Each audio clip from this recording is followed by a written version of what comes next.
Good evening, ladies and gentlemen, boys and girls. My apologies for the slight delay. I don't know if you saw the post we put out on social media. A few minor sound issues at Ian's end, but we're all sorted, so we are ready to roll. Welcome to the latest live episode of The Hard Compound. Excuse me. If it's your first time tuning in, welcome. If you tuned in before, welcome back. Thank you very much. Very much appreciate your support. In case you don't know, my name's Rich. I run The Hard Compound. We're a one-stop shop for all things motorsport, 4 wheels, 2 wheels, 3 wheels maybe, bit of sidecar action. We do news, excuse me, news articles, features, competitions, live interviews, as you may have gathered. Just to give you a rundown of who we've spoken to in the past, because all of our videos are saved on our Facebook page, facebook.com/The Hard Compound. They're also on our YouTube channel, The Hard Compound, 3 words, and on Twitter at The Hard Compound. We've spoken to some top young racing drivers, Alex Neville and Ryan Falconbridge and Bradley Gravitt from the Mini Challenge. We've spoken to Bradley's father, Rob Gravitt, the 1990 Btcc champion. While we're on that subject, we've also spoken with Matt Neal, John Cleland, Steve Soper, big names in the Btcc, along with some of the current crop, the likes of Rick Parfitt, Jake Hill, Chris Smiley, Michael Crease, who's now moved on to the Porsche Mobil 1 Super Cup, Jade Edwards, Ollie Jackson. Spoken to lots of great guests.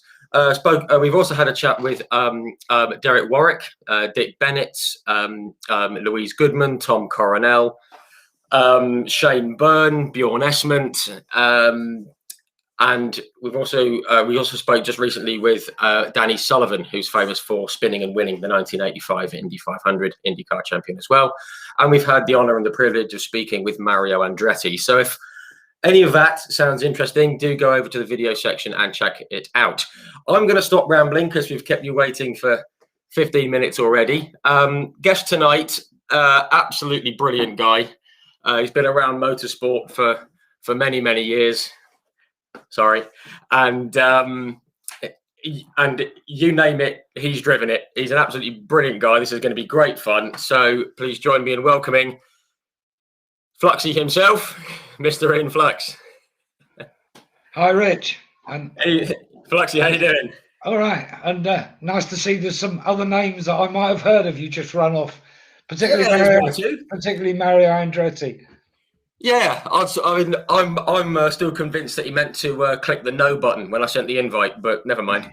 Well, the first time I ever met Mario, I was working for Agostini in 1979.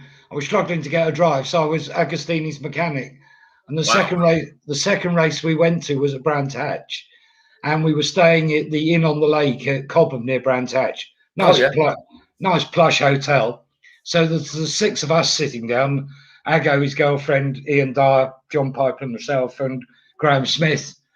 And Mario walked in by himself as then the current world champion, nobody with him at all, and came and asked if he could join our table for the evening, which obviously we all shuffled up. And you think, my God, I'm sitting with Mario Andretti and Giacomo Agostini. Does this get any better? I mean, that isn't a bad way to spend an evening, is it? I mean, it'll do. Yeah. I mean, I must admit, I'm going to assume that no one said, "Oh, actually, mate, can you?" Sure no one told him to move on. But no, he's a lovely guy, isn't he? Really lovely. Oh, he is. I did the Goodwood Festival of Speed in 2004, and I was in a 330 LMB Ferrari, which was worth then about 8 or 9 million quid. And Aggo was there demonstrating or riding his. I should know those things. What did Aggo win on? MV Augusta. Oh yes, yeah, the MV. I went over and found him. He said, "Oh, Fluxy, what are you driving?" I said, "Oh, nice Ferrari. Hey, come and show me." So we brought him back to where the car was, and Harry Leventus owned the car, and Harry was there, so I introduced him to Aggo, and Aggo just said to him, "What you let this crazy man drive your car for?" And so how do you feel? You could see Harry thinking, "Have I made the right choice here?" You can see the cogs going, how can I back Yeah. out of this? We didn't do too badly. We finished third anyway, and we didn't damage it, so all was okay. I think the latter's probably the more important bit, isn't it? Yeah. Well, those things are aluminium, so they bash out all right. It's worse if they catch fire.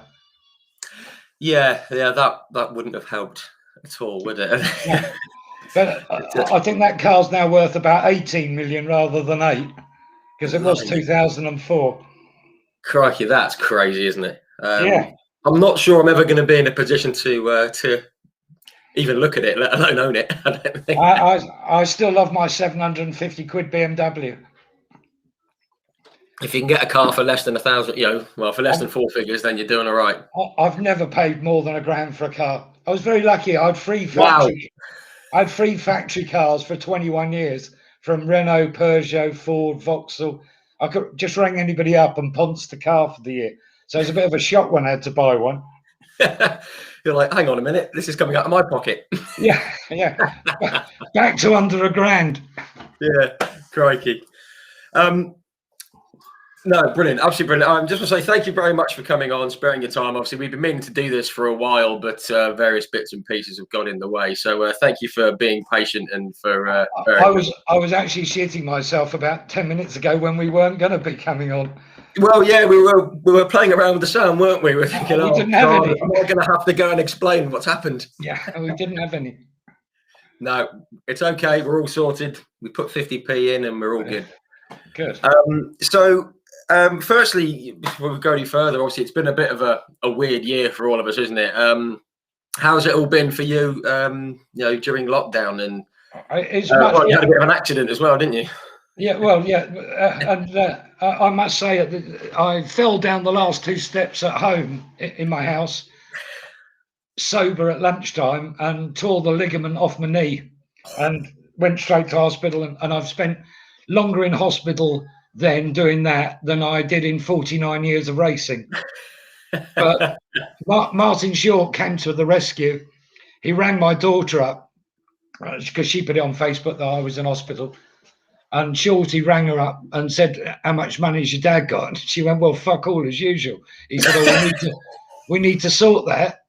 And I went in on the Friday, and the Sunday Shorty's did a fund thing for me. Yeah, I saw. Yeah. And I just was absolutely flabbergasted. By Wednesday, I had 10 grand that was going to get me over the winter and most of this year. Wow. Because, just to find people who couldn't afford to give you 50 quid were. And I was lost for words. No, that's appreciation. No, that's fantastic. Everyone running around. Just goes to show that if you're a decent character and a decent bloke, people will rally around you when you need it. Well, and especially Shorty of all people, because I don't know if people know, but Shorty is the guy I've actually raced most against in my life. We've done 138 races against each other, and wow. then I raced for him for 22 races. Wow. So yeah. We were bitter enemies in the 90s, I can assure you. Shorty hated me more than I hated him. But, to turn that round and then just come to my rescue in my hour of need was really nice of him. No, yeah, absolutely. Really amazing thing to do. And obviously the knee's okay now. You're all back. Yeah, fine. Yeah, thank you very much. Hopping around and doing your thing. And and I've still got 5 grand left. Oh, happy days. Yeah. You have to do the other knee. Yeah, that's what my son said. He said, "That's the best winter you've ever had, Dad." And all it took was a slip on the stairs. Yeah, sober. Yeah, and obviously it hurts more when you haven't had a drink, doesn't it? Yeah. I've been down those stairs loads, pissed. Never any damage at all. The one time, yeah. Yeah. But obviously, apart from that, obviously it's a bit of a tough time for all of us. We've not been able to go racing or get to tracks or even go and watch anything. And it's been a bit difficult, but it feels like we're coming out the other end, doesn't it? Well, I just hope that I know it's touch and go, particularly today, by the sound of it.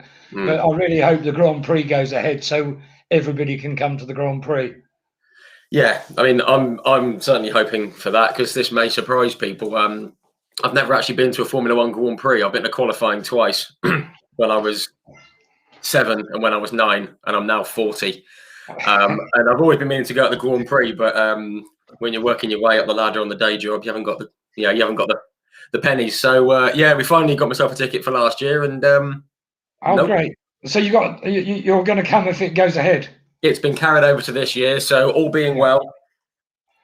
I mean, because obviously the Grand Prix for us lot, it's just really nice. It's probably once a year you see mates that you used to race with 20 years ago, because you don't bump into them now, and it's like the pilgrimage. You're not there really to watch the race because you still watch it on telly, but just to actually say hello to everybody and have a laugh and a beer with.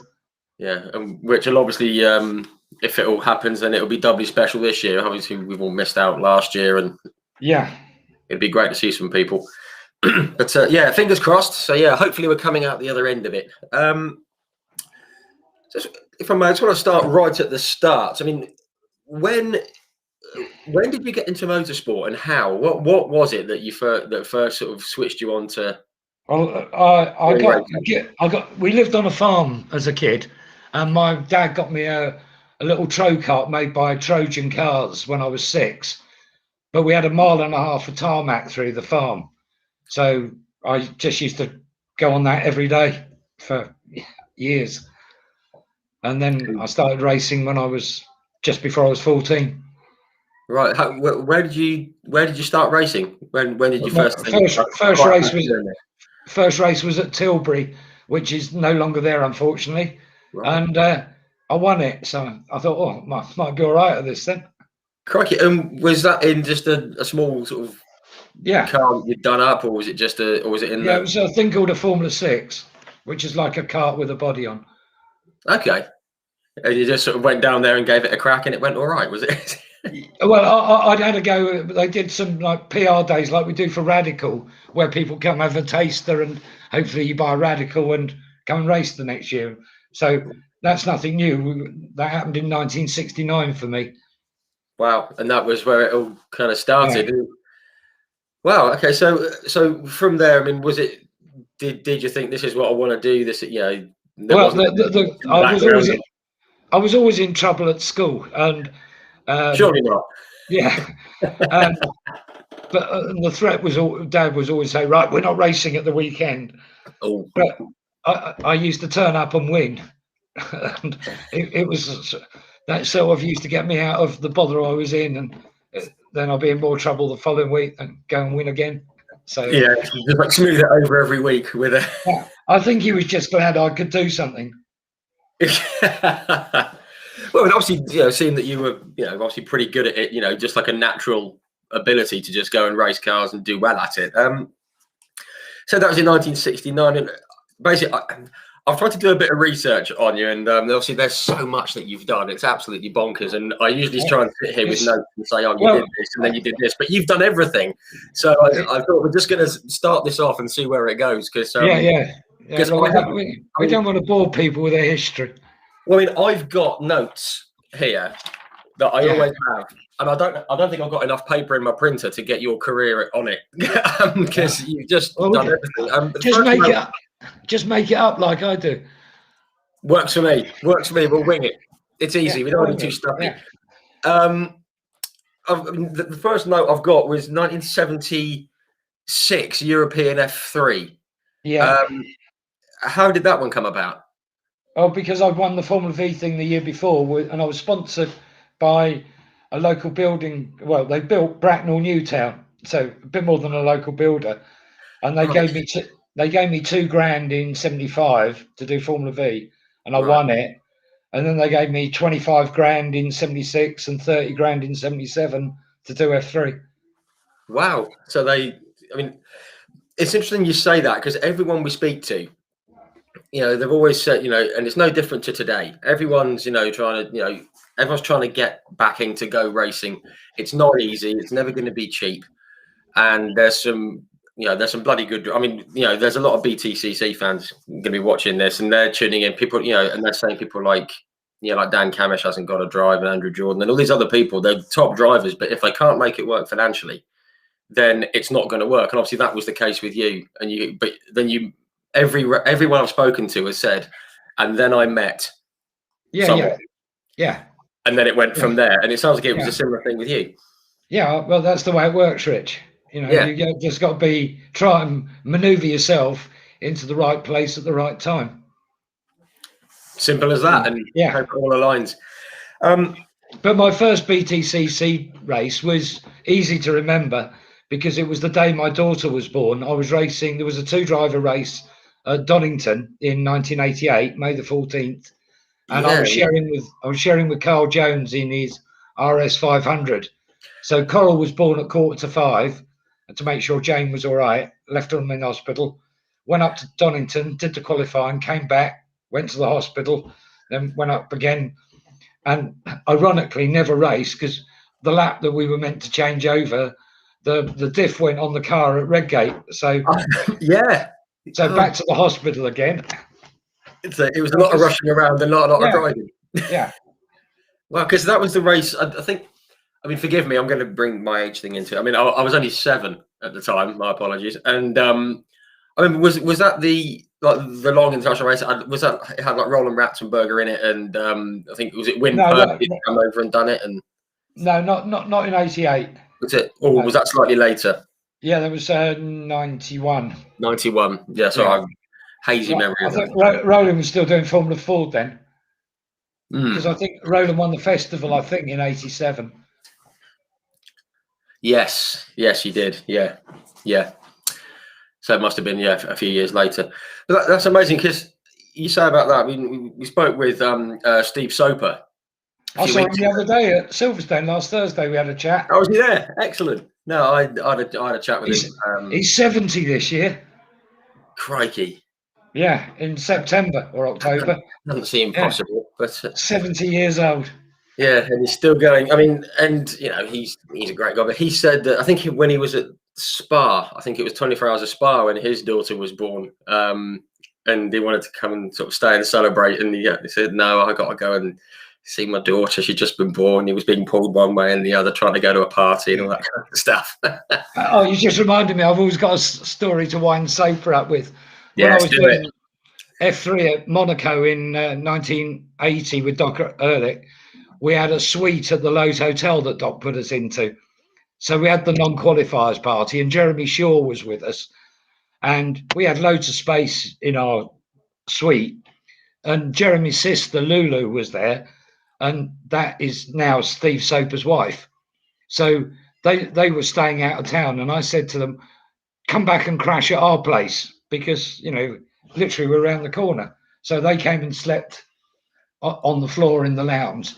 So I always wind Soper up by saying I slept in Monaco with his wife before he knew her.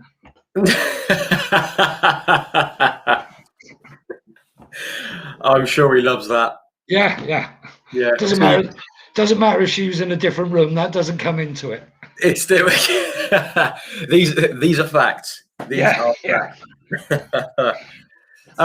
Just seen in the comments we got Darren. You've got like Darren Thipthorpe from RI Helmets, and he's having a chat with Bert Taylor, who sent me a message actually just before we came on. He said he used to he used to work with you back in. Yeah, he ran me in TVRs. He's the only driver. Oh, sorry, I'm his only driver that he's ever paid to race for him. All the rest are paid to be with him. See, there you go. Look, you heard it first. Bert Taylor. Good. Yeah. And if Bert is listening, I hope you're getting better. He's been through a rough old patch for the last few months. Yes, he has. I can see Bert is tuning in. He's just said, "Evening, guys. Evening, Bert. Hope glad to hear you're on the mend." Yeah, top guy, and obviously, you know, he's obviously throwing a few quid your way as well. It's not too bad. My regret in '99 is that it was the only year I didn't win a Tuscan race, which we came second, but we never won a Tuscan race together. Was that down to Bert? No, not at all. It was down to me crashing. No. It's obviously It's obviously a fond memory, and Bert has just said that he's on the mend. Says thank you. Good. So Yeah. and thank you, Bert, for supporting the Hard Compound. You've been very, very good to the Hard Compound as well. Yeah. Can you see me all right? Because seem to be getting darker. And you're a little bit dark. So the sun's going down. I don't know if there's a lamp. Am I improving at all with age? We've got a lamp. Oh, that looks a bit brighter. That's a bit brighter. There we go. We'll give that a go. There we are. That's better. Okay. Sorry, I didn't want to fall over the wire. All crossed up. Yeah. But no, Bert, very glad you're on the mend, mate, and hopefully we'll catch up soon. Now, Ian, we had a chat 2 or 3 months ago, and you mentioned that was it in the late 70s you were teammates with Nigel Mansell? I went to get the drive. So I raced against Mansell in 77 and 78 in F3, and then we both went in 79 to Dave Price to apply for the F3 drive with Brett Riley. Right. And Mansell got it, and I got the job as Ago's mechanic. But when he broke his back at Alton Park with a shunt with Jesus Aris, I took his place for the last 2 races at Thruxton and Silverstone. Right. What's Nigel like? Because obviously, looking back, I was going to use the word quite bullish, but I think you've probably got another word. Speak to any of his mechanics to find out what he's like. Was he difficult? Yeah. How was he difficult? What did he? Was he just in the backside, just never happy? He was just a boring brummie. I mean, obviously, when you've won Grand Prix and become world champion, he's no mug. But I wouldn't go for a beer with him. Right, I see. I mean, I think there's, if you dig deep enough into the history and into the stories about Nigel when he was at Williams, because he rubbed PK up the wrong way, and then he had a falling out with someone else because he wanted to be #1 driver, and then he wasn't. And a few things come out about Nigel. People of my sort of age. I mean, he was like him and Ayrton Senna were my heroes growing up. They were like, because I was mid-80s, I was 5 years old. He was an Englishman in with a shot of the title, and I was like, yeah, he's the guy. And obviously now I've found out more about him. Obviously, I still love the bloke. He's still my hero, but yeah, he comes across as being very tough to work with. I think awkward's a better word. Awkward. We'll go with awkward. I might have to try and get I know a lot of people have worked on Nigel's cars over the years, particularly at Williams, that it could be, and McLaren with the cock up there. Yeah, that didn't work out at all, did it? That whole rental situation. Whereas Senna I got on really well with, because I knew Dennis Rush, and from when I was at Graham Hills in 74 and 75, Dennis was at Frank Williams. So, we all used to travel and know each other in those days. I mean, there was probably only 200 of us in the pit lane. Right. So everybody knew everybody. And then when Dennis started running Ayrton in Ford 2000 and 82, the incident I remember most, we were at Mondello, and it was the European round for Ford 2000 and Atlantic for us. And it was on the testing on the Friday afternoon. And Senna had done maybe 3 or 4 laps in a hire car in the morning, but that was his first ever visit to Mondello. And the lap record in Ford 2000 had stood there for maybe 4 or 5 years. And Mondello's a tricky place because of the bumps, that you don't go where you think you should because it's bumpy. So the lines aren't instantly obvious. And I was standing with Dennis Rush while he was timing Senna. And on his 4th lap, he broke the lap record on the test day. And you've never been before. Jesus, that's impressive. Wow.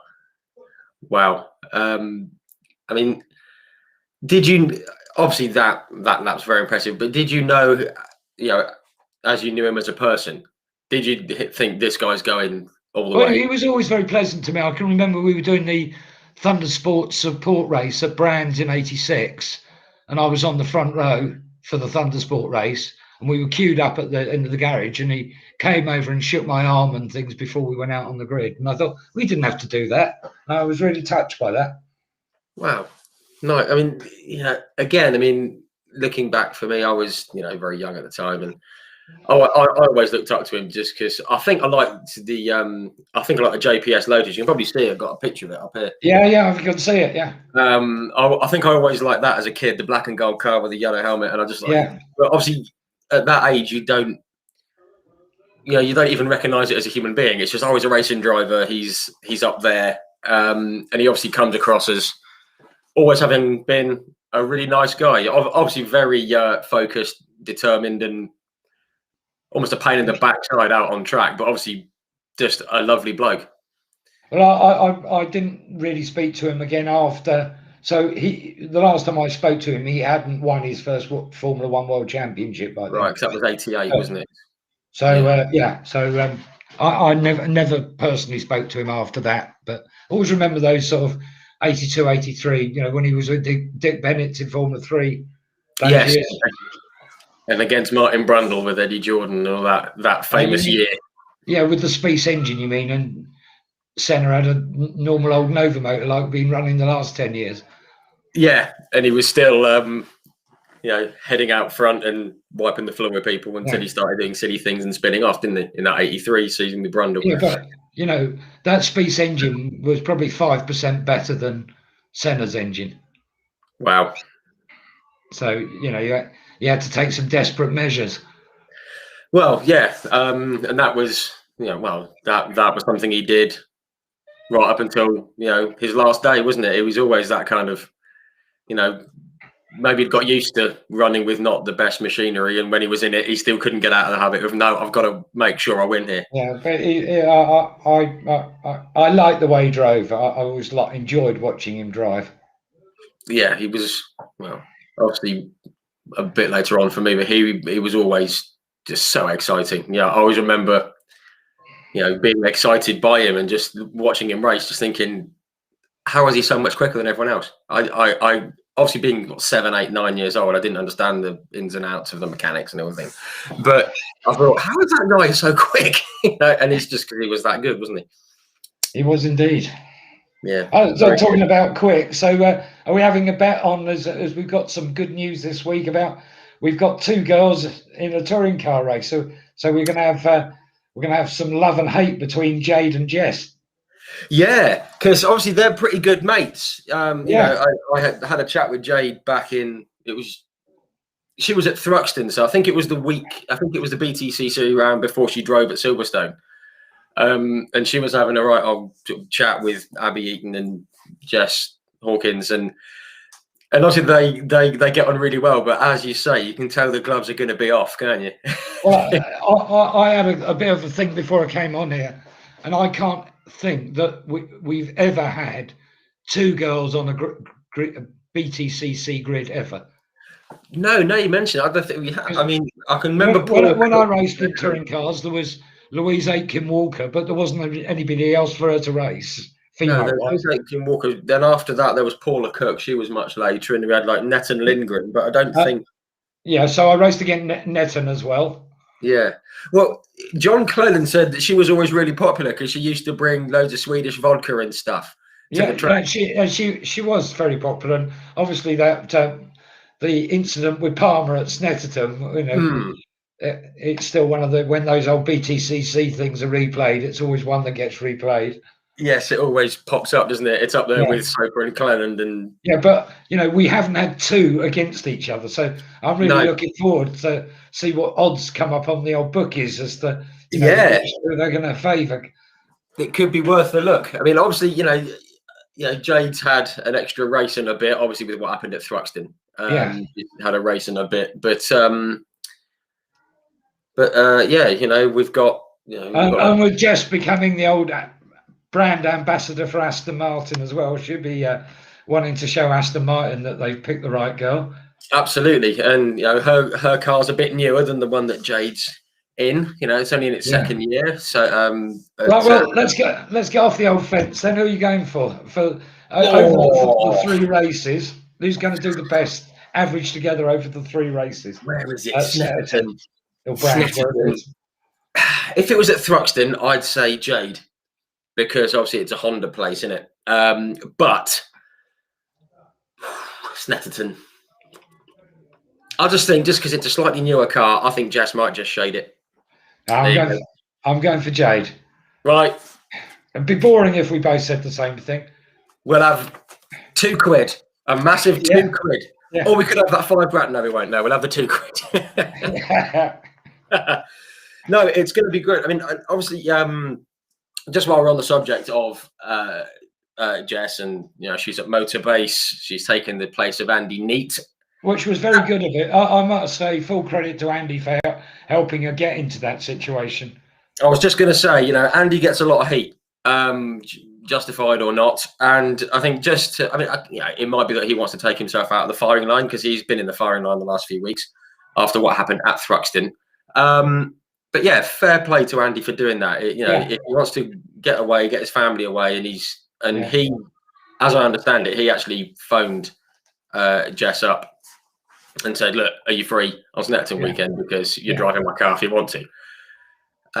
Which is just a brilliant thing to do, isn't it? Yeah, it's probably one way of him getting back at Jade. Indirectly. I didn't think of it that way. Goodness, that's a good point. As an ex-racing driver, obviously I'm not a racing driver, never have been, never will be. But we've seen the last year and a half, Andy Neat has got a lot of flack.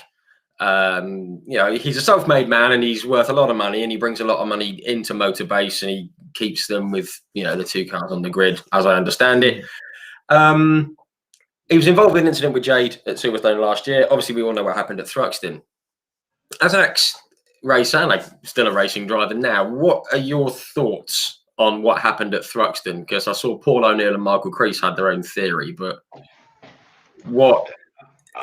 Unfortunately, it's just like when you end up racing, you can probably divide very roughly the field into 3, and no matter what category you race, like Tuscans, which I did for all those years, you will always end up roughly with the same 6 people about you, be that at the front of the grid, middle of the grid, or back of the grid, because that's the very nature of how you're performing and your car's performing at the time. It's very rare that get over the course of a season. It's very rare that gets too mixed up. And like myself and Martin Short must have hit God knows how many times, but because you were either on the front row or the second row together. And, right. Because you're there. It just seems coincidental that unfortunately Jade and Andy seem to be on the same bit of track at the same time as well. Yeah. So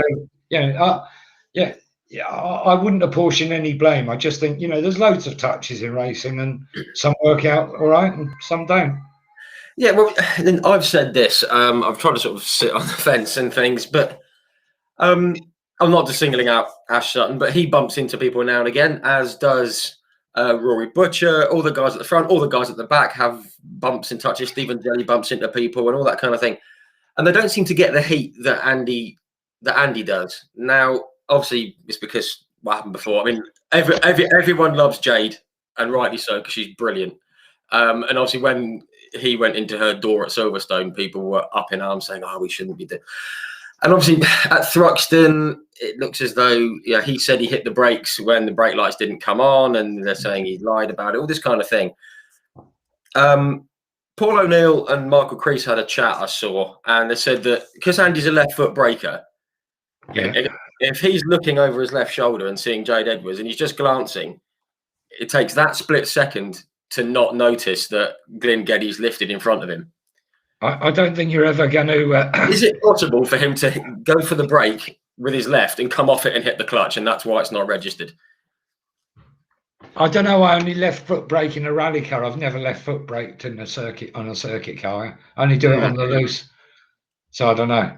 Yeah, I mean, it's just a theory that got thrown about, because obviously everyone sees it. They go, "Oh, Andy Neat, throw a load of crap at him," and it's all kicked off. And I always try and sit on the anyway, it makes for good television, and that's what Alan Gow's interested in.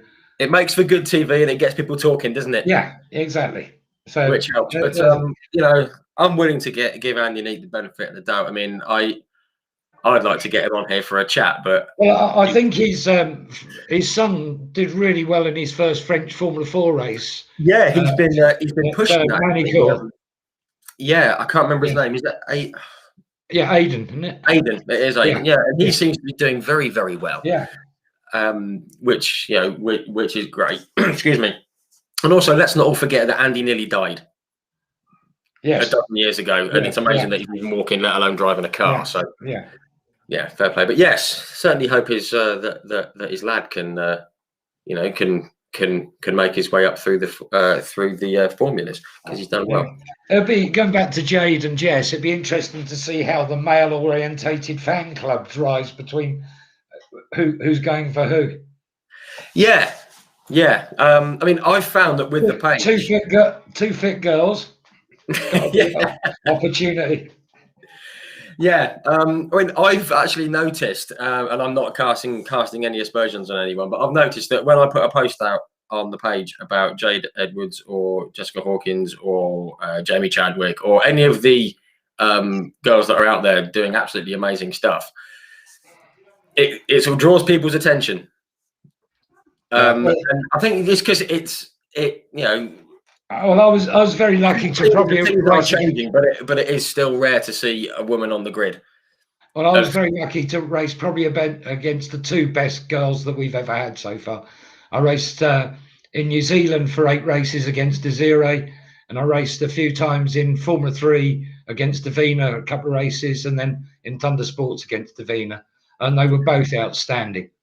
Yeah, and I think that gets lost. I think people look at results and solely base it on there, but they don't just realize how difficult it is for those kinds of people to get in, to get in right to the top. I mean, Desiree Wilson was unbelievable, wasn't she?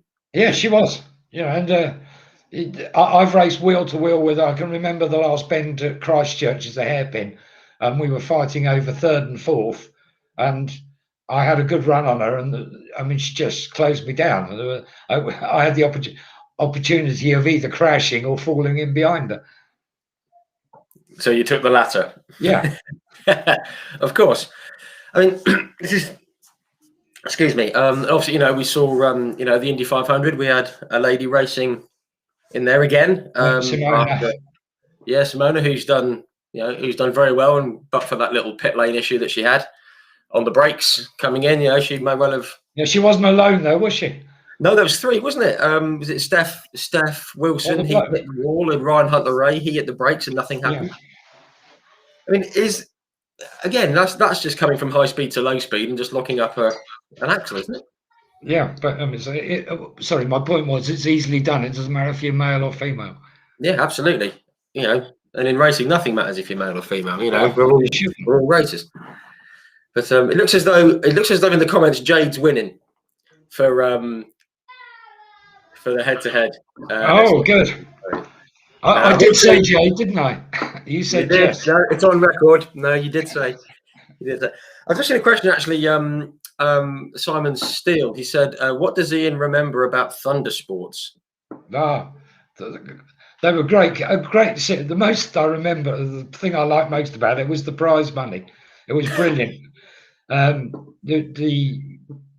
those days, well, I've lived on prize money for 25 years, and now there's no such thing as prize money, so you couldn't do what I've done anymore. But $4,000 you used to win, so the team used to take half of it, and then you'd split it 50-50 with your co-driver, so you get $1,000 for a win. We won quite a few, and you needed like 100 quid a week to live, so $1,000 was all right. Yeah, that's not too shabby at all, is it? And probably the car I've enjoyed racing the most in my whole career was the Can-Am Lola that I raced in Thundersports in '87 and '88. I remember seeing you race at Silverstone. I think it was '88. I remember the Thundersports there, and it was just, the noise as well. I remember that. Yeah. I mean, given that I've just seen F1 qualifying fairly recently before that, and I was more impressed by the noise from those things. It's like that growl. It was just. Oh. Yes.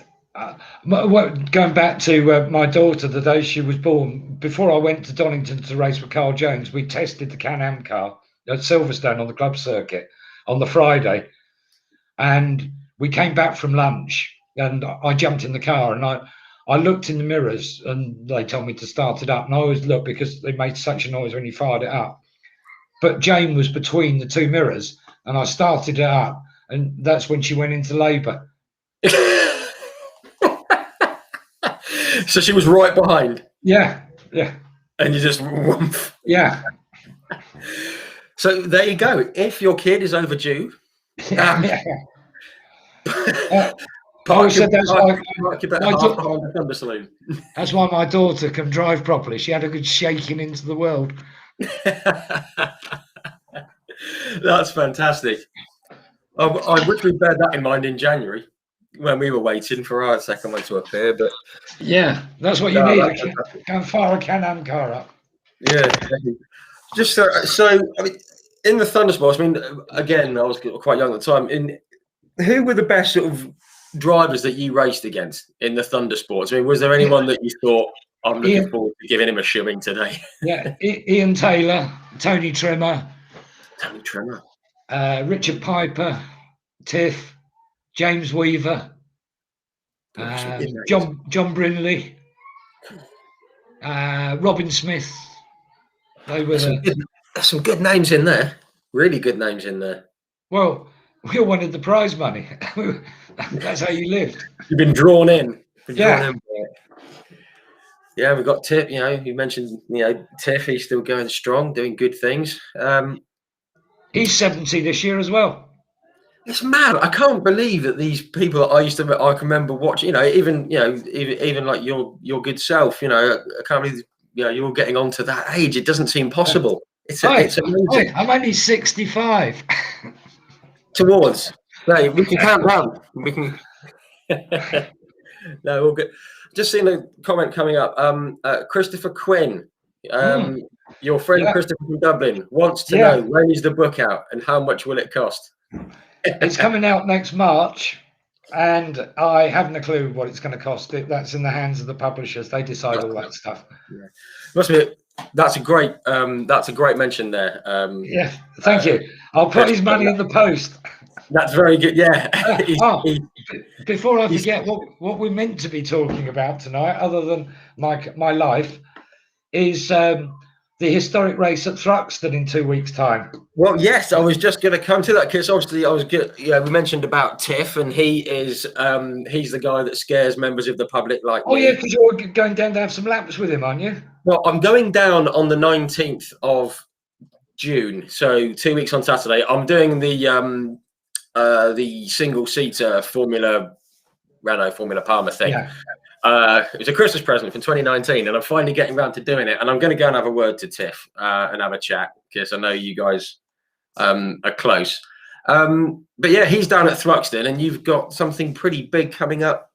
Yeah, so I was yourself, haven't you? Yeah, I was absolutely delighted when Rob Manger got in touch with me, who's doing the Jochen Rindt Trophy, which is the main event for this historic weekend at Thruxton on June the 12th and 13th. And he said, Fluxy, we'd like to present the Ian Flux Trophy for former Atlantic in the historic section of Atlantic. And I was amazed, because you normally get asked, these things normally happen after you're dead. So I'm hoping I can last another 11 days and actually present it.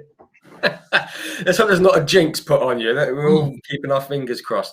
But I mean, that's a pretty amazing bit of recognition, isn't it? I mean, it is. And the number of comments when it was announced on Facebook were people were so nice to me. I was really touched that people actually thought I could do it. But the thing that will make my day is I raced for Ehrlich in former Atlantic, Joe Ehrlich, and I raced for him for 3 years, and he salvaged my career. And John Harlow Hayes actually has my Ehrlich Atlantic car, and he's entered at Thruxton. In the same car? Yeah, same car from 39 years ago. Wow. And I drove it a couple of years ago at Silverstone for him. I did about 10 laps in it on a test day for him, just to reunite me with the car. But it would absolutely make my day if he won the Atlantic. The two races are added together, Saturdays and Sundays. So the overall winner is the 2 times added together. So Right. it would be great if John won the trophy in my old car. It'd be the perfect way to do it, wouldn't it? Yeah, It'd be it would brilliant, like indeed. full circle. No, that's absolutely amazing. And just to say, you said that it obviously meant a lot to you, all the comments that came in on social media, and everyone was. I mean, I put a comment on there, and I could see all the comments coming in, and it was absolutely lovely. And I think guys like yourself, and we spoke like Steve Soper, we spoke like John Cleland, and these guys. My only touring car win was sharing with John Cleland in shared his Astra in 2-driver race at Donington in '89. Is my only Btcc victory. See, there you go. So you got class win. I must emphasise though, not a win. No, win's a win. Win's a win. It's not a class, really. Yeah, but all of you guys who don't, who are not so much, in the racing sort of limelight, as it were. You guys always seem to be like surprised that you're so well remembered. And there's obviously people like me, and a bit younger than me, a bit older than me, and guys like you and John and Steve, and even like Rob Gravitt, we've spoken to all the guys from that kind of era. You were the guys that we all like looked up to and thinking, oh wow, look at these guys, they're thumping around in these cars. And it's awesome. And now we've all grown up and we've all got social media. It's amazing that we can be in touch with you guys. Yeah, well, in those days we all used to get paid for it, so that's why we're still friendly. That's why. Does someone still want some used to get a lot, particularly Steve Soper did very well out of touring cars. Yes, he did very well out of racing in general, didn't he? He did fair play to him, he deserved it. He's a good driver. Yeah, he's a heck of a driver. Actually, again, coming back to Steve, he mentioned about Le Mans. Now, I spoke with Andy Prio 10 days or so ago, and his internet cut out. So we're gonna, but we've rearranged that. He and Steve Soper said the same thing about the Le Mans 24 hours. He said it's a bit crazy, it's a bit dangerous, and they don't really like it. What's your take on that kind of racing? I've only ever mechanic there, so I wouldn't know. I mechanic there in '78 and '81. I mean, are you a fan of like the night racing, the endurance and stuff? Was it something that you'd like to? I'd rather do 21-hour races than muck about doing that for a week. That sounds like a better option. Well, there's 20 opportunities of prize money. There's only one opportunity over there. It all comes back to the prize money. How you make a living. Absolutely. You mentioned Formula Atlantic and what's happening with with the trophy coming up at Thruxton. I've got notes here. I mean, you were in the series. What was it? 3 years? 4 years? 4 years. Yeah. Around 1980. Yeah. I guess not too many people would be familiar with Formula Atlantic, perhaps. It's a poor man's Formula 2. It's easy to explain. So they're F2 cars with 100 horsepower less. So F2 engines, and F2 engines got 320, and Atlantic engines got 220. Okay, there you go. And it says that you've taken a few wins and podiums, and was it you came third a lot in the championship? Not to rub it in, anything, but was it? I was second in '83. Second. Yeah, third in '82, third in '80, fourth in '81. That's all right. That's pretty good. It's pretty good going. That's all right. And getting to top end championships. They did a thing in Motorsport News a few weeks ago, and I was the seventh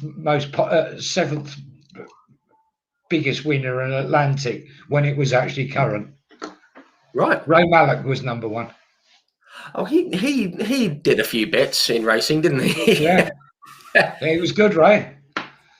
He was around touring cars. And a great engineer as well. Yes, I remember Matt Neal said the same thing. He said one of the best engineers he's ever worked with. Just really knew his stuff, knew how to set cars up and get the best. Well, you don't get all those manufacturers knocking on your door if you're rubbish, do you? Absolutely not. No, you've got to be doing something right. This is the thing. The best people get in with the best people, don't they? Yeah, Ray took a chance, I think, very bravely, and proved it how good he was when he ran David Leslie and Harry Nuttall in the Vauxhall, Acuria Cos Vauxhall in '93, and basically blew the works off with Cleland and Allen, and then he got the works Vauxhall drive on what he showed Vauxhall he could do engineering wise. All right, so it was because of the engineering background that you got into. Yeah. Sorry. Whoop. Okay. Going to come back to the BTCC very shortly. I've just seen a comment by a guy called Oliver Taylor, who we know very well.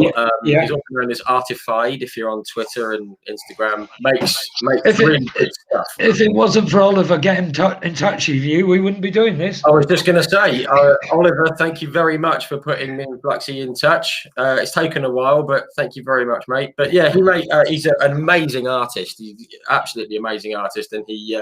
So am I. About 11 o'clock. different kinds, perhaps. Who knows? But yeah, he like upcycles bits of old F1 cars into key rings and all that kind of stuff. Amazing guy. And he said, Ian, you're an amazing guy. As a child, I sent you a drawing of the Silcoline Btcc Peugeot 405, and you rang me up to say thank you. I can't thank you enough for that. It's things like that which steered me on my artist path. Thank you. And Ollie, I've still got that. It's. I know exactly where it is. It's not on the wall, but it's not far off the wall. Lovely job, excellent. And so Oliver is absolutely brilliant. He's a brilliant guy, an amazing artist. So if you are watching, do go and check him out. He's a top guy. Something that actually came up. He's just commented. No way! He can't believe you still got it. So there you go. I'll dig it out for you and get my daughter to take a photo of it in the next couple of days. There you go, Oliver. Coming your way. With my £5 phone, it doesn't do for pictures too well. He said, he just said, "Ha, I've got to see that. I bet it's awful compared to now." Couldn't possibly comment, but the stuff you do now is absolutely brilliant, Ollie. So keep those coming. Something that came up on the comments and things on social media today was your stand-in drive in the BTCC. Was it 1990? And you were going hammer and tongs with Sittner and Weaver and that lot. Someone mentioned that and said it was one of the best things I've ever seen. Yeah, it was the end of the last round at Silverstone at the end of '90. I remember Roy Kennedy's bit M3. Because who are you standing in for? I can't remember. John Llewellyn. John Llewellyn, that was it. I kept thinking David Llewellyn. He's a rally driver, isn't he? Yeah. But I mean, you had a few good, a few decent years in the BTCC. The racing. My best ever, and luckily, sadly, to remind me of it, but I put it on Facebook when Murray unfortunately passed away a couple of months ago. My best ever BTCC race was the Toka Shootout in 1992, the first Toka Shootout. That's literally just been mentioned in the comments. Was that alongside Rob Gravitt? Yeah, so there was Rob and I in the works Peugeot. So Rob had a brand new car, and I was using Rob's car that he'd used all year. Right. And we ended up second and fourth, I think. John won. I think David was second. Rob and I were third and fourth, or Rob was second, something like that. But it was Peugeot's still to this day, well, it's never going to change now. It was Peugeot's only ever fastest lap in British touring cars that I got. I didn't know that. There you go. Yeah. Wow, I had no idea. Hang on, just picking myself up a bit there. No, crack on. Brilliant. Absolutely. But it was great just because Murray made that race. And, that's when he passed away, I just thought, this will always remind me of Murray because because obviously touring cars was on telly then, and my gran was in her late 80s, early 90s, but still, and she used to go, "Oh, Ian's made it. Murray's commentating on him." That's when you know you've done it, when you get Murray Walker to go ultrasonic. Oh. Yeah. Oh, what a shame that was. I mean, obviously Murray had a fantastic innings, but oh god, yeah. What a shame. It was. I think a lot of people felt like they'd lost their own grandfather or their own father. Yeah. I mean, Absolutely. I was honestly, genuinely upset. Yeah. I was actually, me and the guys here, we were supposed to announce an interview with Rick Parfitt Jr. on about an hour after Murray died. And I just sent Rick a message saying, not doing it, we're doing it tomorrow. Yeah. It's just not right to do it, to talk about anything else than Murray. That was a great summing up of yours, though. Yeah, that's what he felt like, everybody's granddad. Yeah. I think I recently said that I got into motorsport in 1986 when I was 5 years old, and I'd obviously woken up at 10 o'clock at night and think I wanted a cuddle from mummy, and I went downstairs and the TV was at the bottom of the stairs, and it said, "Oh, and Derek Warwick has got he's going to join the Brabham team." I was ushered upstairs because they didn't want me to know the reason why. Obviously, the De Angelis, and that switched me on to Formula One. And I just remember it was he is the only man who can scream the words like "colossally, that's Mansell," and not sound like an idiot, because it was when his tyre blew up. And that's one of the earliest memories of my entire life. It was that. I must say my everlasting Murray bit of Formula One was when Damon won, because I was obviously, you're aware, I worked for Damon's dad as a kid. Yes. And when Murray said, "I've got to stop, I've got a lump in my throat," even my eyes welled up as he said that. Yeah. I mean, I've never met. No, I have met Damon Hill, actually. I got a little picture just up here, but I've got his book. But I met him very briefly and I chat with him. But when that, got no link to Damon Hill. But I was 15 when Damon Hill won it, and even I was like, you can understand the significance of "I've got a lump in my throat." You knew that, commentators don't say that. It was a real personal thing, wasn't it? Yeah. And of course, it's been a great shame for not having the right send-offs with this COVID. I think I really feel for that, because obviously with Murray and Brian Jones, the two commentators who have commentated on me a lot over the years, we haven't been able to say goodbye to them properly. Yes, because he was the voice of brands, wasn't he, for years? He certainly was, yeah. That's something I remember from a kid. And as you say, it's a great shame we haven't been able to, bid these true legends goodbye. Hopefully with Brian, if the Formula Ford Festival goes ahead, there's arrangements for us basically to have a late send-off, because obviously the Formula Ford Festival was Brian's favourite meeting of the year, to hopefully all get together with the Irish boys coming over as well, and have a proper night on it for Brian.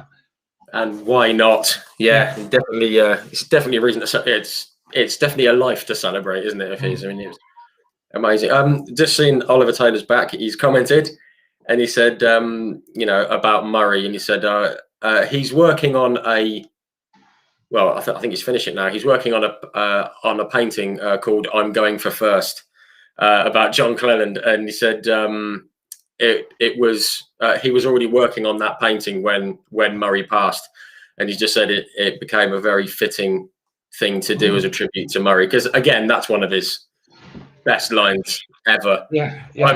I'm going for first, says John Cleland. Yeah. He wasn't saying that. But that was at that Toka shootout race as well. From 92, he said that. It was at the end of the season, wasn't it? Yeah. It was. Yeah. It wasn't that finger, was it? It was But again, he's just one of those guys that everyone's going to miss. And okay, he hasn't been doing it for 20 years, but it's still, everyone knows Murray, and it's a real shame. I was actually very lucky. I won a competition. They got a picture literally just here on my wall, and it's a signed photo of Murray. And he's the guy, along with Nigel and Ayrton, that got me into motorsport. So it's a very cool thing to have. Yeah. But he's also really the guy who relaunched touring cars to the public. Absolutely. Because if Alan hadn't have got Murray to do those after shows and all that, put it all together, the crowds that we had in the early 90s, mid-90s, 30,000 people in those days to every touring car meeting was a great success. Yeah, absolutely. It was Murray's commentary that dragged everybody there. And when it comes to the BTCC, there's so many Murray commentaries. You know, like, I'm going for first. You know, was it the car in front is upside down or something? Yeah. Isn't it? The Toyota Julian and Will. Yes. We had like Tarquini when he rolled at Knock Hill, and Murray went and had a chat with the Dolphins, squealing away. You mentioned Will Hoy briefly there. I mean, it was a sad day when we lost him. I mean, I met him. I was on the pit lane. I think the touring cars were on the support for the British Grand Prix, you know, the 88 or 90, and we had a pit lane walkabout pass for like for a $5, I think it was, which is ridiculous. And there were a few touring car guys milling around looking at the F1 cars, and my dad recognised, I think it was my dad or someone next to my dad had recognised Will Hoy, and he stopped and just signed some autographs, and he just came across as a really lovely guy. Well, it's very strange. The way Will died was very, very sad. But in 1988, Nissan Japan asked me to go and race Group C for them, but I just had Coral. Well, I hadn't, Jane had. And it meant going to Japan a lot. And I said I didn't want to do it. I wouldn't commit to it.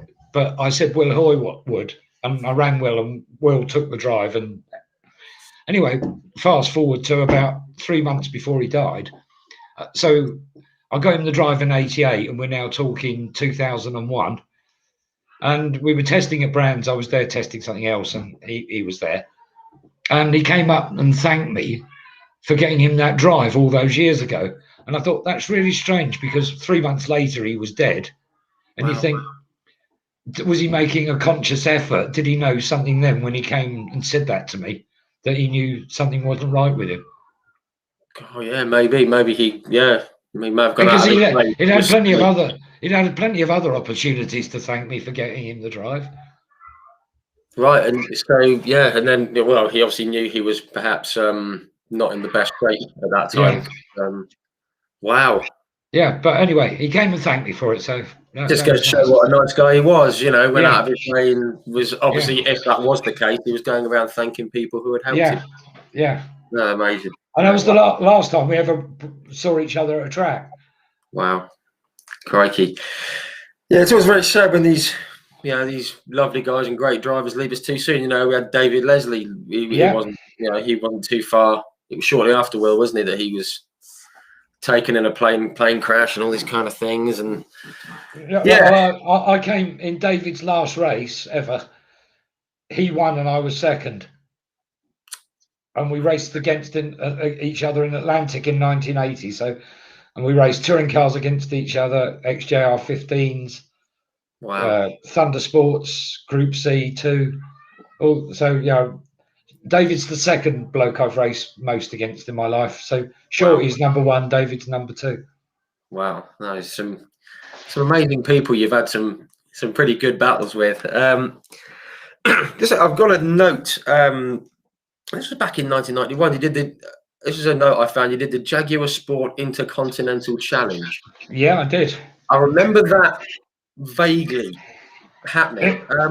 It was 3 races: Monaco, Silverstone, and Spa. Yes, I remember it was. I think it was the first time that I'd seen those tracks, apart from Silverstone. I think it was the first time that I'd seen Monaco and Spa without F1 cars on it. It's 30 years ago. Crikey. You were 10. Yeah. That's why it's a bit vague, but I just remember I mean, that must have been a lot of fun, you know, slinging it around.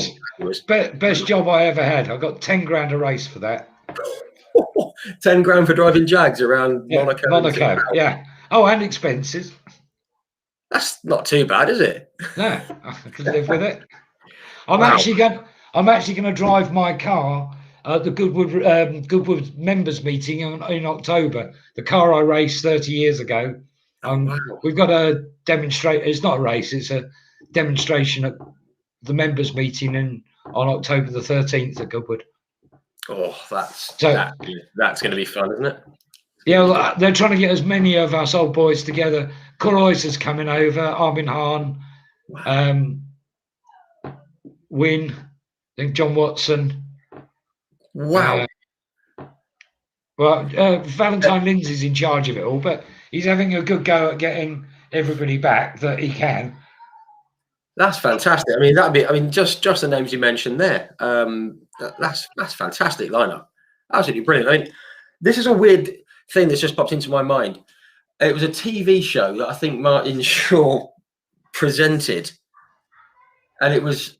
I can't remember what it was called, but it was all like ex racing drivers and member of the public, and you were like bouncing around in buggies and stuff and going around, and like Cor Royser was in that.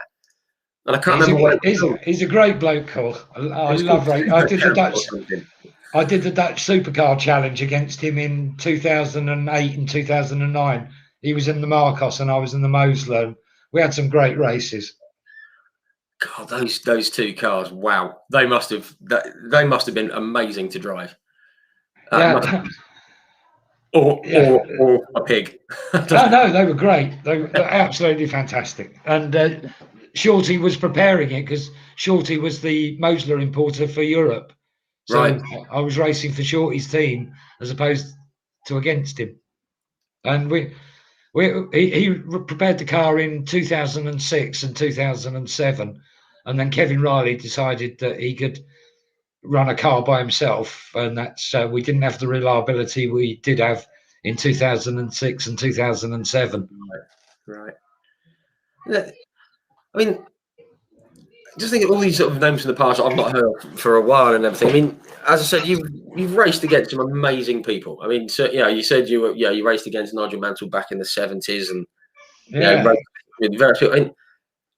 Friends I'm still with, Rupert Keegan. He was a great bloke to race against and loads of fun. Love racing against him. Was he not involved with? Was it Hesketh? And he got Davina Galitza into F1 seat. There was an involvement there, wasn't there? Yeah. But I saw Rupert at the Grand Prix, the last Grand Prix, 2019. We were joking about how much weight he put on, but he can still pull good-looking birds. He's obviously got a way about him. Yeah, he has. No, jealous. Things that were quite suited to Hesketh might. Right. But obviously, it wasn't the Hesketh that was for James. It was just Hesketh by name, not. It was with the. Rupert had Penthouse. Well, Rupert's car is the car that Michael Lance has won Monaco twice with in historics. Yes. Oh, he had a good weekend, didn't he? Winning 3 F1 races at Monaco in one afternoon. I mean, that is not too many people can say that. I mean, I don't think anybody can. I think he's the only person in the world who could say that. Yeah, that's amazing. I mean, because he had a bit of help from Mr. Alacy, didn't he? And more help from more help from the stewards, I think, than anybody else. No, that was a fantastic event. I remember watching that. It was a few weeks ago. It was just and I got a great plug from the commentators for my book on it as well. I heard. Yeah, I was watching it and I thought, oh, there we are. Just seen a comment pop up. Simon Steele again. He's mentioned another guy that you raced alongside, Lost Talent, a guy called Stephen South. I remember his story. What were your memories of Stephen? Because Darren Banks has done a great book on Stephen.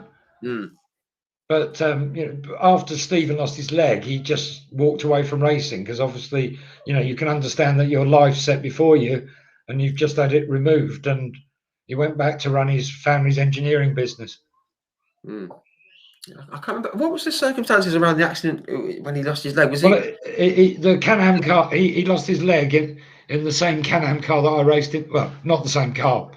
Lola T530. The Can-Am, I did Thundersports in. That's why he lost his leg in 81. Yeah, because he'd done a handful of, or was it just 1 or 2 F1 races, didn't he? I think he'd been in F1 or around F1 and had a chance to move on up, and then obviously he had the accident. So very sad time. Excuse me. Just want to go back, if I may, to the Btcc. I mean, we spoke a bit about Jade and Vat Jess and everything. What are your thoughts on it now compared to how it was when you were there? Obviously now, the cars are more Well, like racing cars than road. I must say, still my favourite driver, as much as all these youngsters come along, is Jason. I knew you were going to. He's still got, that last race, he's still got all the racecraft that you need to come second. What he's doing is amazing, because he's in the Vauxhall Astra, which isn't the newest car on the grid. It's probably the oldest, isn't it? With Power Max, who have obviously done a great job with the cars, and we saw it with Rob Collard a couple of years ago. He was still wringing the neck of the thing, but it's amazing that Jason is still out there and he's still mixing it right at the front end. Not in the best car, no disrespect to Power Max Racing, but it's not the best car on the grid, and he's up there already. Yeah. I just hope. He's been up for a year. I just hope he strikes lucky for 3 times on the reverse grid thing for the last race, that he can manage to get to 100. Oh, that would be fantastic. I think if Jason was listening, he'd probably go cheeky bastard, but I don't think he's going to do it without that run of luck on the reverse grid. No, I think that's it's fairly well accepted. I mean, we know we know that Colin is going to be up at the front. Stephen Jellian, like Tom Oliphant teammates, acting as rear gunners. We know Ash Sutton's going to be at the top end. But we'd like to say that probably the Power Max guys are probably in there with the Speedworks guys, not the Speedworks. Well, yeah, Speedworks Toyota thing as like the next wave behind, the front runners. And as you say, with a bit of luck, he can get up there. Because there's been that Plato v Neil thing for years. Yeah. I spent an hour chatting to Matt Neal at Silverstone for the start of the 24-hour Citroen race of the weekend, and we were talking about, because Matt's first ever touring car race was at Alton Park when I was a bit short of money, and he rented my M3 off of us to do Alton Park, so I could then do the next 2 races after he paid us the money. Wow. I didn't realise that. See, now, the whole Plato v Neil thing, obviously it's been great entertainment, especially when it comes to a head at Rockingham where Matt goes to clock in one. I've never been, you have to like one or the other. I mean, they're both absolutely brilliant. They've done amazing things for the BTC, so they've kind of helped make it what it is. Let's hope Jess and Jay do the same then.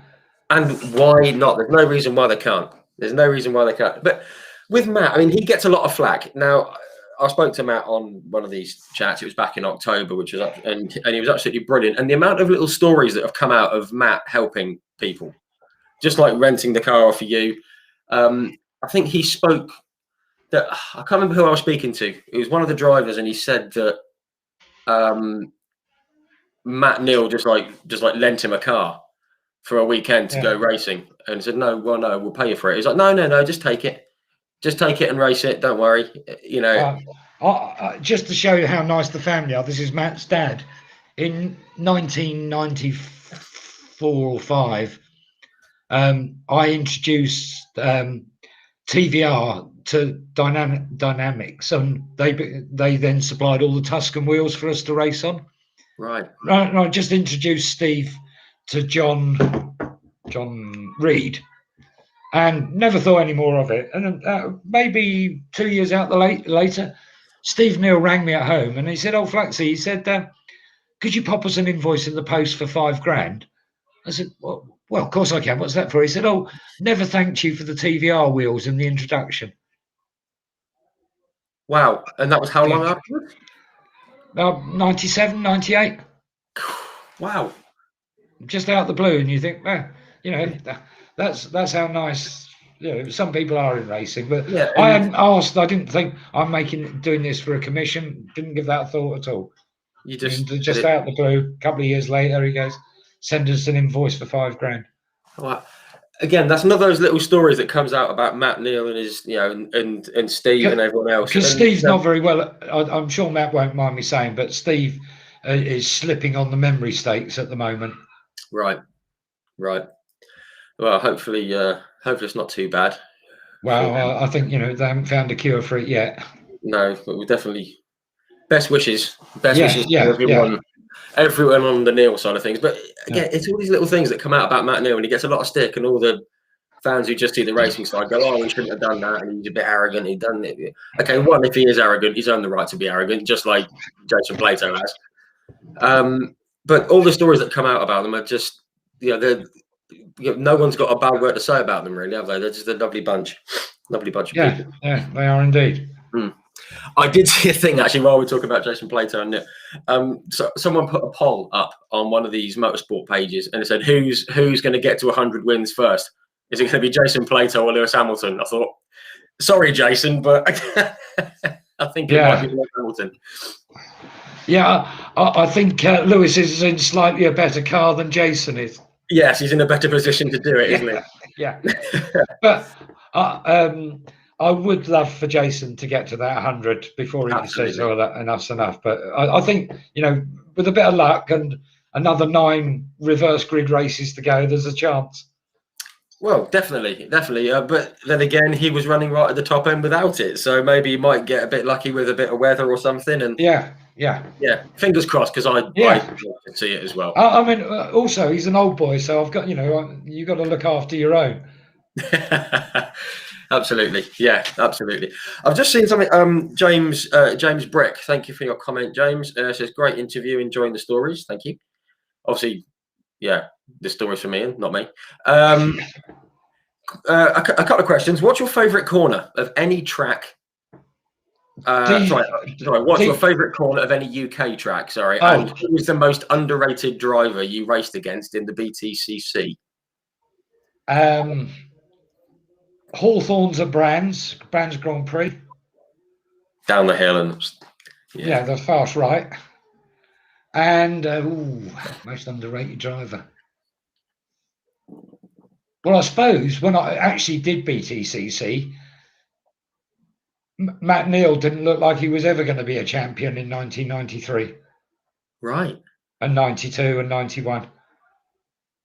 Wow. So, because my last ever BTC race was Silverstone in 93, finals meeting in 93. So, I can only say, the question was who I raced against. So right. I raced against Matt, so I'd say Matt, who then's gone on to win the championship 3 times and race it for 30 years and still winning. Yeah, and I mean, that's amazing, because obviously, we on the outside, outside the ropes, we just see the name and the car and off they go, and always having an off day or whatever it might be, always doing well today, whatever. But we don't see the actual driving style. We don't see that little extra that makes you a top racing driver. And it's interesting to say that you didn't necessarily think Matt had that. Well, not with what he's gone on to achieve since. I didn't look at him when I was doing it again. Like, I didn't look at him like Winkelhock or Steve. I didn't, I knew that they were good and good cars, whereas Matt was sort of round by us lot, and you think, okay, well, he can't be that hot at that time. But he's certainly proved us all wrong. No, he's done quite well. He's done pretty well.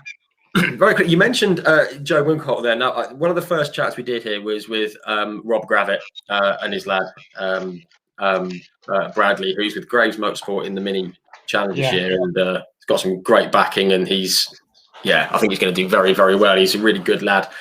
One of the questions that came in for Rob at the time, I remember, was who would you trust to go door handle to door handle with down the Craner curves?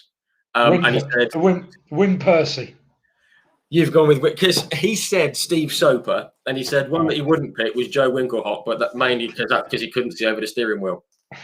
Yeah, I've raced against Win a few times, and we've had some close battles, and Win has never done anything stupid in my vicinity whatsoever. I've always thought, it's going to be inch close, but he won't be putting you on the grass or sticking you in the wall. Yeah, he'll do it right. He'll do it right. More on the subject of those kind of guys. Apologies if you hadn't. Did you ever get out to do the Bathurst? No, I wish I had. You never got asked. Never got asked. That's a shame, because I said I spoke with a few guys. Of all the circuits, I haven't raced that. That's the one that I would have loved to have gone to that I didn't. Yeah. I mean, it just looks, even from a non-racer's point of view, it just looks absolutely fantastic. Yeah. I remember watching it back in 88 and 90. I remember seeing Johnny Cicotto coming down the hill and as I come off the skyline through the little kink, and he sort of, I've like never seen a car that looked like a pinball. He hit the left, hit the right, hit the left, hit the right. And I don't know why that's in my memory, but I remember looking at it thinking, car shouldn't, I mean, even when I was 9, thinking car I think it was Mark Scaife took Murray round, Murray in the passenger seat one year. Right. And old Murray was blown away with like, we're now going into 5th. And Murray's gone, I thought we were in 5th already. I mean, it was just some of the things that, again, you know, John Cleland said. You know, he said he was going down the Conrod Straight, and the thing he said, crankshaft or like something shot through the floor because it had broken. And Rob Garrett said they were doing 179 miles an hour down the Conrod Straight, approaching the kink in a Sierra, and it was just, what are you doing? It just sounds absolutely bonkers. Those are quick cars, those old things. You know, the old Abbey at Silverstone, I've driven many things through there, and you don't even think of it as a corner like the Can-Am car or whatever. I can assure you, when the old tires are starting to go on RS 500, that's a corner. Yeah, that was before. Yeah, I've got nothing against Silverstone, but that was before they wrecked it.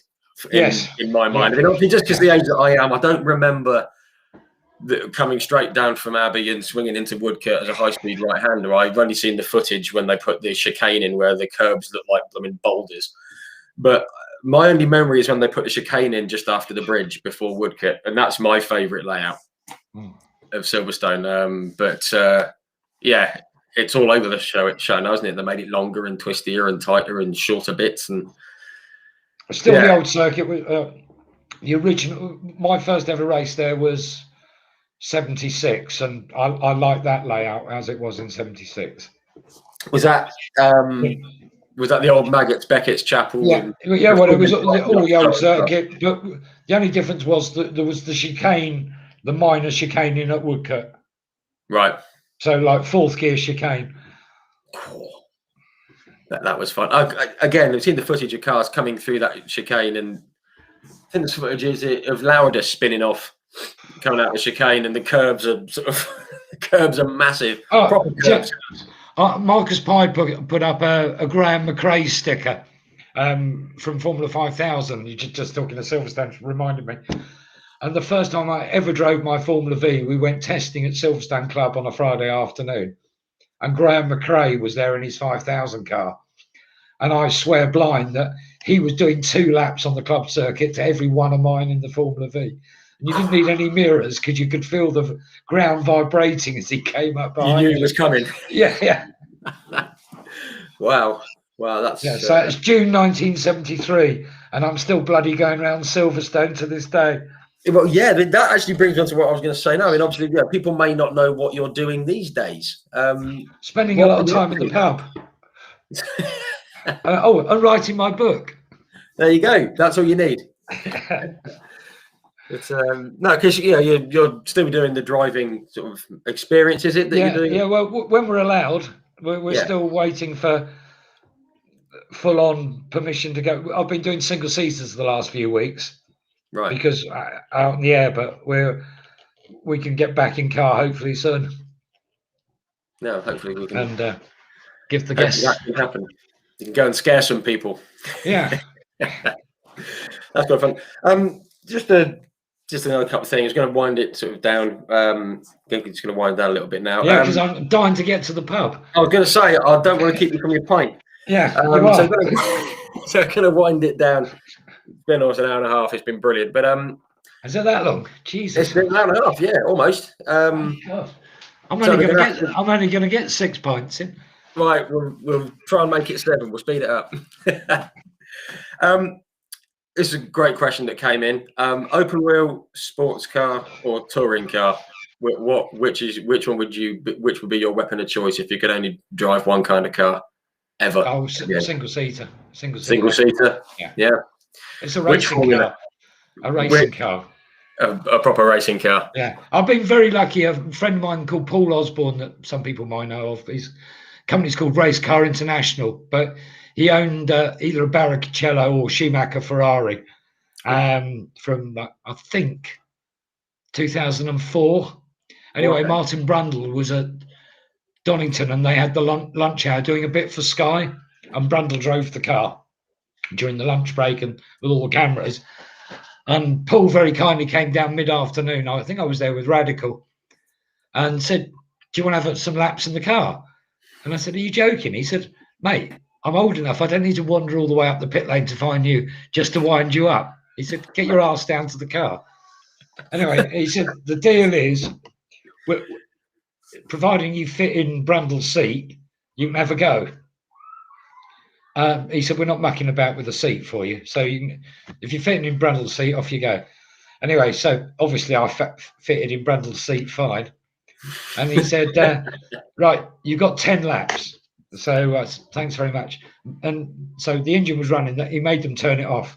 And he said, leant in and he said, "Fluxy, don't crash it because I know you can't afford to fix it." So he said, "Right, off you go." Like, I came in after 8 laps because it was a dream to drive, a privilege to drive. And I just thought I was getting near the edge.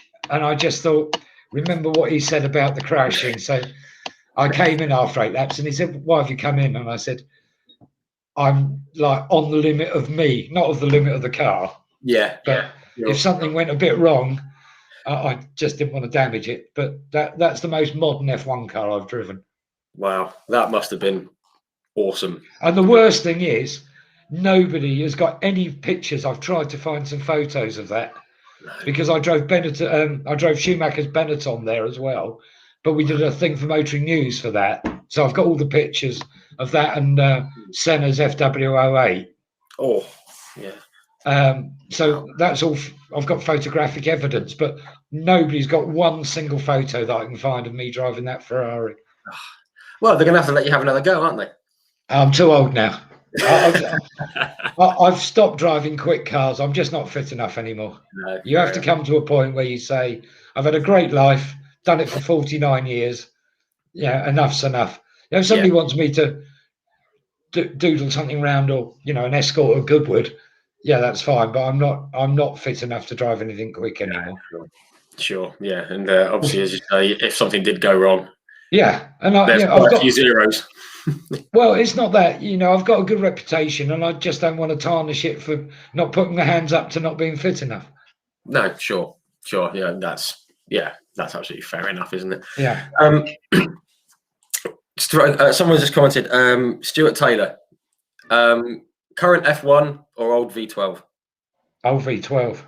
Yes, good answer. You've got to have the noise. You can't take guests to the Grand Prix and be able to have a conversation while the race is in progress. And be able to hear them afterwards. Yeah. If you can still hear your mate after being near an F1 car, then it's not a proper F1 car. No. So I'm glad you said that. Anyway, it's been a great chat. Yeah, I was just going to say we're going to wind it up. And just a quick one. I think you might have already answered it with the Ferrari, but what was the best car you ever drove? Drove or raced? Both. Well, we've done both of them. Schumacher's Ferrari or Barrichello's, that one anyway.